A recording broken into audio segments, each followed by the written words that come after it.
Good morning, everyone. We're joined today by Professor Chandra Manning, professor in our Department of History. And Professor Manning, I'm so grateful to have this opportunity to engage with you on your scholarship and your teaching this year. Thank you for taking the time to be here with us. And let's get started. You're a scholar of 19th century history in the United States. In particular, you've written two important books on the Civil War. What interests you most about this period of American history? How did you find yourself doing this kind of work? Sure. Well, first, thanks so much for the chance to be here. It's really nice to talk to somebody I'm not related to, and about my work, because believe me, they don't want to hear it anymore. I think one of the many things that has drawn me to study 19th century U.S. history, and in particular the era of Civil War and emancipation, is that I think that this era brings in bright relief what I see as the central paradox of US history. And to me, that central paradox is the coexistence of two things that are utterly opposite and utterly true at the same time. That the formation of the United States is also all bound up and tied up with the creation of something new in the world at the time, a particular form of permanent inherited race-based slavery. And that's there right from the beginning. But so is the development of something also new at the time. And that is this notion of a government, a human government, based on the will of the people, elected self-government founded on principles of freedom and liberty and equality. And these two things, this form of slavery and this basis of liberty and equality, are utterly opposite and also both utterly true. And that to me that's the central paradox of US history. And we see it everywhere, but we see it most clearly in the Civil War era and the era of emancipation. And so that's what drew me and continues to draw me really to the heart of this era. Although I'm not sure that paradox is so far from the surface right now either, to tell you. Well, that's what I'd like to explore with you a little bit more. This past month has been quite tumultuous. And as an historian, what are some of your reflections? And can you provide us a sense, maybe a little bit more of the historical context that seem important to you as we reflect on the assault on our Capitol building just a few weeks ago? What do you think we ought to consider from an historical perspective? And yeah, I appreciate the question, because I find it impossible to think about the events of January 6th without a deep immersion in the historical perspective.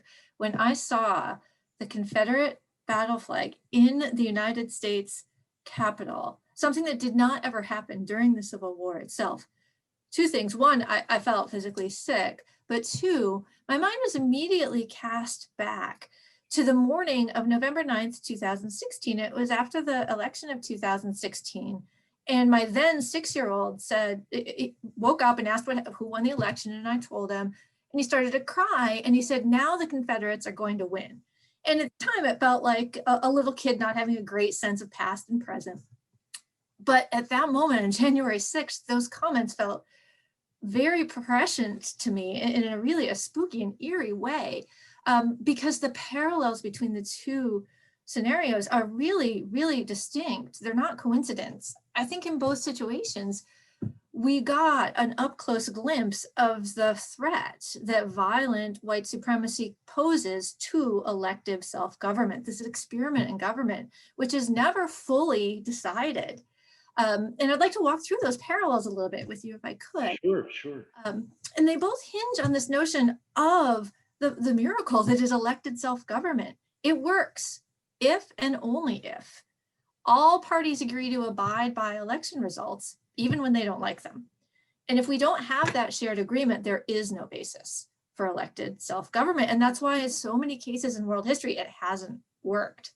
One time it almost didn't work in the United States was 1860, and another was in 2020 when disaffected voters resisted the results of an election. In 1860, disaffected voters in the state of Georgia considered a number of alternatives what to do when Abraham Lincoln was elected president on a platform of stopping the westward spread of slavery. And one of the options that that leaders in the state of Georgia considered was throwing out the results of 5 states, because those 5 states had allowed African-American men to vote in the election of 1860. So one option was throw out those 5 states and we get our guy. We don't get this guy.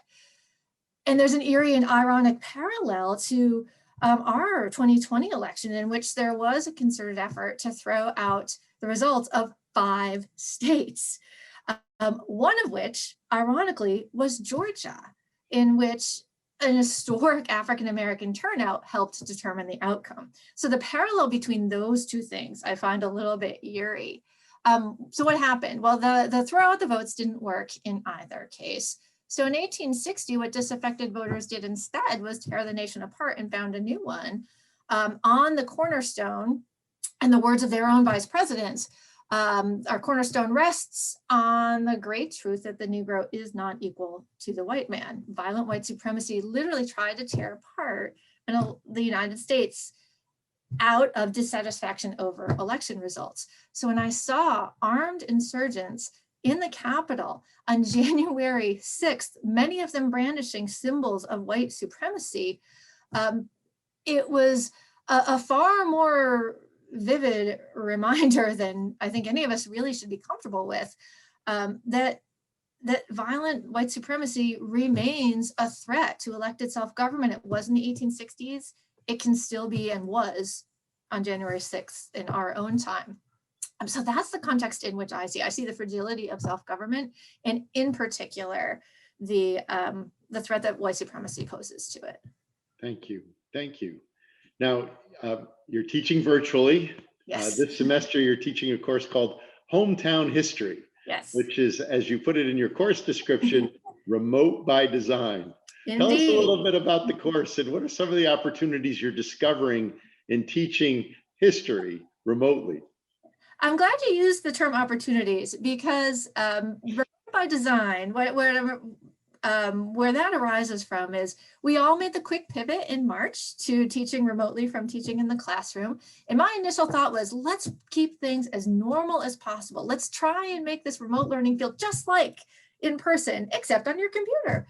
And that lasted a day, maybe, before it became really evident to me this isn't going to work, that they're teaching things. And so, so for this semester, rather than try to translate a course I taught into a virtual medium, I tried to think about what are some things that we might be able to do where we are right now in this era that we couldn't do under normal circumstances. And one of them is engage people deeply, our students deeply, in their own homes.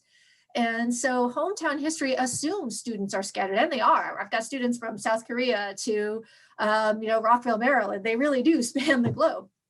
But the idea is they're still our students. They're still Georgetown students, and we still want them to think about their surroundings and their world and be a part of their world in a particular way, and develop a certain way of proceeding in the world. And so digging into the past of where they are seems to me a chance to do that I couldn't do if we were all together in Walsh or in the ICC. So what I most hope will come out of this, they're all going to end up writing a paper, and I'm going to challenge them to send it to their local historical society or state historical society or local library to see if they can get it into the public realm where they live. But what I most hope is they start looking at where they are differently and seeing the past everywhere. So in the first class, I sent everybody for a 10-minute walk, and I wanted them to just look. And we'd read a couple of things a couple of pieces about looking and about noticing first. And I wanted them to come back and talk to me about something they'd walked back by 100 times before and never paid attention to. And they came back with wonderful things. Somebody had walked by 3 parks, none of which had a swing set or a slide. And he'd never thought about, what did it mean to have parks for adults rather than children? When did we start doing that? Does this tell us something about urban planning? I had shared with students, there are stone walls behind my house, a long one going in one direction, a short one going in another direction. The rocks are different sizes. As it turns out, that tells us a lot about land use in the 18th century. You could walk by it 100 times and not notice that. And there's no way I could get students to do that kind of deep noticing of their own homes if we were all on the hilltop. And so I see this semester as a time to build their research and writing skills, but also to build their noticing skills, to build the way that they are in their own home place. Oh, that's fantastic. Thank you. Thank you. Now, I'll let you last fall in 2019, a year ago, you taught a course in partnership with the National Park Service that Yes. allowed students to participate firsthand in finding and documenting sites in the District of Columbia where enslaved and recently freed people fled to and lived during the Civil War. Can you share more about the archival work of that class and the process of engaging students in that sort of local hands-on work? You're right. There are parallels between these two projects, and one of the invitations I issued to students with that class was to really see where they are when they are on the hilltop. And they are in Washington, D.C. You can't walk down the street without bumping into a general on a horse. There are reminders of the Civil War everywhere, but there's a really important chapter of the Civil War that you could be in the city for years and not notice unless you started looking for it. And it's the chapter of thousands of formerly enslaved men and women and children who came to the nation's capital during the war, once DC emancipated in April of 1862. And the capital became a refuge, an exit strategy from slavery. So tens of thousands of former slaves came to the city during the war. And once here, actually contributed to the war effort. There were Union troops here too. At the time, in fact, that's the last time we had troops in the capital. But keeping an army in the field, even when the field is Washington, D.C., takes an awful lot of logistics. It takes cooks and it takes laborers and it takes teamsters to, we call them truck drivers now, but to transport goods, laundresses. The single biggest killer of soldiers in the Civil War is disease. Biggest spread of disease, of course, is lack of cleanliness. So laundry is an entirely underappreciated aspect of the Civil War. So now there are these thousands of formerly enslaved people in Washington, D.C. during the war, and many of them begin to labor for the Union Army, sometimes under duress. It's not always a pretty story, but it is a story that transforms the capital, that affected the progress of emancipation nationally, and that it affected the outcome of the war. But there aren't statues to it, and there aren't monuments to it. And so the National Park Service wanted to do something about that, wanted to sort of heighten the interpretive profile of the story in Washington, D.C. And so they came to me and we talked about ways we might do that. And I thought the best way to do it was to get students in on it. And so there were 20 of us, 20 students, and everybody picked a neighborhood and a decade and really dove in. We walked the streets of Washington. We went to the Civil War African American Museum, and we used old maps to try and figure out where things were and to picture the past from long ago. And they dug into the National Archives, and they dug into a museum in Anacostia, and they dug into the Washington Public Library. And they pieced together a story of a Washington that many of them had never really thought about before. And they turned this story into a digital history project, a story map, which is now hosted by the National Park Service and was picked up by the Organization of American Historians as a featured project. So the students' work is now out there in the world. Really, I hope, they hope, influencing how people think about Washington, D.C. during the Civil War. And that was what was so exciting. Another piece about that was exciting was introducing students to the work of history without a lot of clarity. I made the decision to take a more hands-off approach to their research than I might ordinarily do. And I took that decision purposefully. And it meant that some of them spent some time really frustrated because the answers they wanted weren't immediately evident, and sometimes weren't evident at all. Where do you look for the sources to tell you the stories of people who didn't read and write? It takes digging and it takes ingenuity, and it doesn't always go the way you want. And so there's there's time where you flounder about, and there's time where you're not sure if this is going to work, and you're not sure if there's any, light at the end of the tunnel at all. But I wanted them to have that experience, not because I am sadistic, but because emancipation felt like that too. For the men and women and children coming to Washington, they didn't know what was going to happen. They had no way of knowing what the story was going to be like. Washington had always been a slave city. They had no way of knowing what the outcome would be for them. And I wanted students, they couldn't experience that, but they could experience a little bit of uncertainty, and they could experience some ambiguity. And I thought it might heighten their appreciation of the experience of emancipation, as well as the work of historical research. Thank you. Thank you. That's fantastic. Now, you're currently working on a book entitled The History of the South in 14 Places. Can you tell us about your project? I can. One thing I can tell you is I'm terrible at titles, so I got to come up with a better one before this book is done, but that at least tells you what the approach is. It is a history of the South, the region, the South. And the basic idea, the basic premise underlying the book is that we often think about or treat the South as kind of the exception to US history, or a little bit outside the mainstream, or maybe a little bit different or marginalized. And I don't think we're right about that. I actually think the South has been right at the center of US history, and for most of our history has actually wielded disproportionate power, has been the site of disproportionate concentrations of wealth. It's usually been the richest, and it's usually been the most powerful place in US history, or in the United States, pardon me. So I think of it not as the exception to US history so much as the US in concentrate. And I think one of the reasons why we haven't always seen it that way is because there is a time when that's not true. In the wake of the Civil War, when the United States underwent rapid industrialization, the region of the South did not. And it was outside the mainstream of economic and political development for about half a century.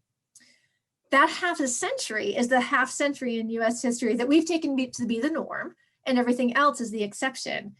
And now I think as our nation is kind of coming out the other side, kind of out the deindustrialization side of that arc, I think it's a little bit easier to see usual power relations kind of reasserting themselves. I mean, after the election of 2016, we heard all of this talk about the sudden emergence of the political power of the South as if it was something new. And I don't think it is. I think it's normal relations reasserting themselves. But I don't want to leave the story there. The South is also the site of the richest diversity, like biodiversity. There are more species of things in the South than in any other region of our country. And the diversity of the population has been a defining feature of the South, of the United States too, but of the South in particular from the outset. So I think we see these pieces of the United States in bright relief in the South. And then finally, the South is also where homegrown resistance to wealth and power structures has often originated. So we take the American story and we see not an exception to it, but really the heart of it if we look at the South. And I started writing a book that said all that. And I still think that's true. But the book was boring and it felt I don't know, sort of alienated or disconnected. It felt abstract. And the story, it's not, I don't want it to be abstract. It's not an abstraction. So I got insight into what was wrong when another faculty member, actually from a town in North Carolina, read part of it for me. And she said, I don't see my town in here. I don't feel like my home is in here. And I really sat with that. And I realized no single place was in there. It was a general story, but it felt unrooted. What was I going to do about that? So what I decided to do instead was tell the same story, but tell it through 14 deep dives into particular places in the United States South, starting at the beginning of the 16th century. And I was going to go through the decision of the city of New Orleans to take down the Confederate statue. That's where I was going to end it. I don't know, now I've got a pause on where to end because I might need to update that given all that we're living through right now, but it will go right through to almost the present. Oh, that's fantastic. Thank you. Thank you. Thank you and thanks so much for taking this time. If there's a message that you'd like to share with our community, what would that be? Sure. So one thing in the wake of, because this has been such an eventful month, 3 Wednesdays in January in a row, my mind is on these 3 Wednesdays right now. And I've heard a refrain lately that I'd like to pick up and kind of amplify a little bit. And it is the refrain of, we've all been reminded that democracy is fragile. And I'd like to take that as my starting point, but amplify it to say, all of us like to think of progress as inevitable and ourselves as the most advanced ever. We all do that. We all do that. And as a historian, I would really like to invite people to put the brakes on that kind of thinking and to realize that the arc of the moral universe might be long and might bend towards progress, but it won't necessarily. That it can just as easily bounce right back out into the universe unless all of us dedicate our heads and our hands and our hearts to keeping that arc bending in the right direction. And so I guess as a historian, what I hope this month, January 2021 does is inspire all of us to work on bending that arc. Thank you. Thank you again. Thanks for joining us today, sharing your insights with our community. We're so grateful for your work as a scholar and a teacher, and I'm just so pleased we had this opportunity to have this conversation this morning. Thank you so much, and I look forward to being with all of you again soon. Take care of yourselves and take care of everyone around you. For every Hoya, everywhere.